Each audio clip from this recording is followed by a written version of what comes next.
दोस्तों आगे वीडियो में आप कांग्रेस के सीनियर लीडर मनीष तिवारी के द्वारा गोदी मीडिया की एंकर नाविका कुमार की अल्ट्रा प्रो मैक्स धुलाई देखने वाले हैं, जिसमें मनीष तिवारी गोदी एंकर पर जरा भी रहम नहीं कर रहे हैं। मनीष तिवारी गोदी एंकर को मुंह पर गोदी मीडिया बोल रहे हैं। इतनी धुलाई होने पर गोदी एंकर को भी भयंकर गुस्सा आ गया और गुस्सा करने लगी। लेकिन कांग्रेस नेता आज कुछ अलग ही मूड में थे। जैसे ही गोदी एंकर ने गुस्सा दिखाया, कांग्रेस नेता ने गोदी एंकर का सारा इतिहास बाहर निकाल दिया, जिससे गोदी एंकर और भी चिढ़ गई। दोस्तों वीडियो बेहद शानदार है, इसलिए अंत तक देखिएगा, क्योंकि अंत में मनीष तिवारी ने गोदी एंकर को डबल स्पीड में धोया है। वो सीन देखकर आपको एकदम मजा ही आ जाएगा। चलिए आपको आगे का वीडियो दिखाते हैं। उससे पहले वीडियो को एक लाइक कर दीजिए।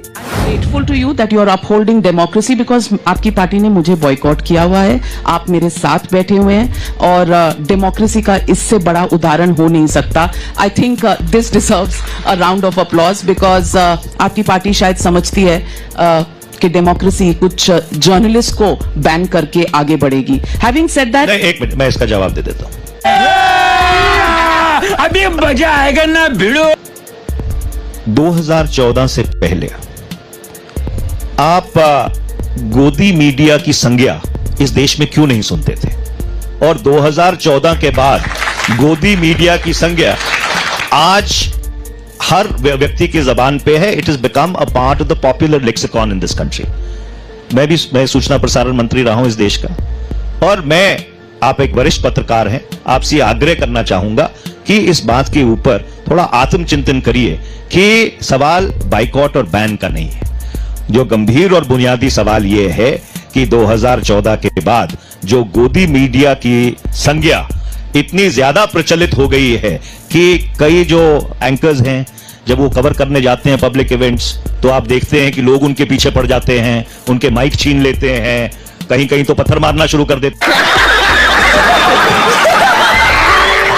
जो गोदी मीडिया नहीं है, माफ कीजिएगा, जो गोदी मीडिया नहीं है वो कई बार सवाल आपके नेताओं से ये भी पूछते हैं कि आप स्पेगेटी कैसे बनाते हैं। आपको शायद उस तरह का मीडिया पसंद हो, शायद आपकी अपेक्षा सबसे वो हो गोदी मीडिया बुलाइए, जो मर्जी बुलाइए। परसों एक स्टोरी की और मेरी चैनल की रिपोर्टर बाहर खड़ी है आम आदमी पार्टी के हेडक्वार्टर्स पे और सवाल पूछ रही है, और उसके हाथ में माइक है, उसके साथ एक कैमरा पर्सन है।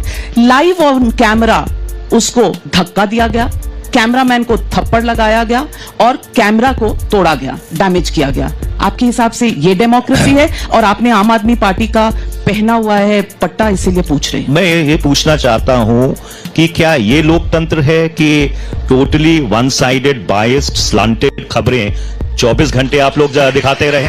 क्या ये भी लोकतंत्र है?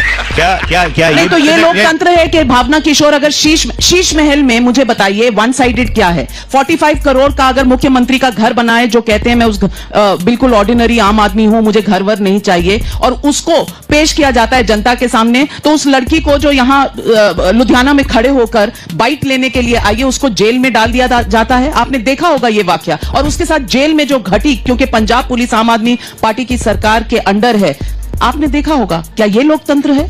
मैं आपसे एक सवाल पूछना चाहता हूं। नहीं, आप पहले सवाल पूछिए। सवाल पूछने का काम पत्रकारों का है। ऐसा नहीं है, आजकल सवाल पूछने का काम नेताओं का भी है। तो मैं आपसे ये पूछना चाहता हूं, बड़े साल मुझे याद है कि उस समय मैं भी 10-10 घंटे टेलीविजन किया करता था। आप लोग स्टोरी चलाया करते थे 1,76,000 करोड़, इतने जीरो हैं गिने भी नहीं जा सकते। 2 साल 3 साल 4 साल आप वो चलाते रहे। जब वो मामला अदालत में गया, सभी लोग बरी हो गए। आपने एक बार माफी मांगी सार्वजनिक तौर पर, जिन लोगों की रेपुटेशन आपने बर्बाद कर दी थी? मनीष तिवारी जी, उस दौर में अगर आप कह रहे हैं कि मुझे माफ कीजिएगा, मुझे सवाल उठाने दीजिए। उस दौर में अगर हमने वो उजागर किया था, सीएजी की रिपोर्ट थी, तो सुप्रीम कोर्ट ने 122 लाइसेंस कैंसिल किए थे, और वो लाइसेंसेस कैंसिल हुए तो वो रिपोर्टाज की वजह से। कह दीजिए कि सुप्रीम कोर्ट को माफी मांगनी चाहिए, जो आप हमसे कह रहे हैं। आप मुझे एक बात बताइए। नहीं, पहले कहिए कि क्या सुप्रीम कोर्ट को भी माफी मांगनी चाहिए आपसे? आप इतनी उत्तेजित मत होइए। आप इतनी उत्तेजित मत होइए। 40 साल के पॉलिटिशियन हैं, तो मैं भी 35 साल की जर्नलिस्ट हूं सर। मैं आपसे साफ तौर पे ये पूछना चाहता हूं, आपने 2G के मामले को लेकर, आपने और बाकी जो आपके चलचित्र में के कॉलीग्स हैं, उन्होंने 3-3, 4-4 साल उस चीज को चलाया। उसके बाद जब वो मामला ट्रायल पे गया, चार्जशीट फाइल हुई, सीबीआई और ईडी की चार्जशीट फाइल हुई, जब उन सभी लोगों का एक्विटल हो गया, एक आदमी कन्विक्ट नहीं हुआ, क्या आपकी नैतिकता नहीं बनती थी कि उन लोगों से माफी मांगते जिन लोगों को आपने सर्कल कर करके उनकी रेपुटेशन धूमिल कर दी? See this trial by the media. आपकी नैतिकता पर मैं ये सवाल छोड़ती हूँ, आपकी नैतिकता पर मैं ये सवाल छोड़ती हूँ कि फर्स्ट कम फर्स्ट सर्व सही था नहीं था? तब मनमोहन सिंह ने मना क्यों किया था? उसके बाद किस तरह के एविडेंसेस आपके समय में कोर्ट्स में पहुंचाए गए, क्योंकि एजेंसीज आपके अंडर थी? ये मैं आपकी कॉन्शियंस और आपकी नैतिकता पर छोड़ती हूं। लेकिन ये मेरा केस नहीं है। To prove in a court of law is not my case. My case as a journalist is to show that there was a scam that happened, that and the Supreme Court cancelled 122 licences. I do not head an investigation agency, I do not head the courts of this country. But let me ask, acquittal हुआ कि नहीं? Acquittal हुआ कि नहीं? Of course हुआ, फिर आपको माफी मांगनी चाहिए थी। लेकिन 122 लाइसेंसेस कैंसिल हुए कि नहीं?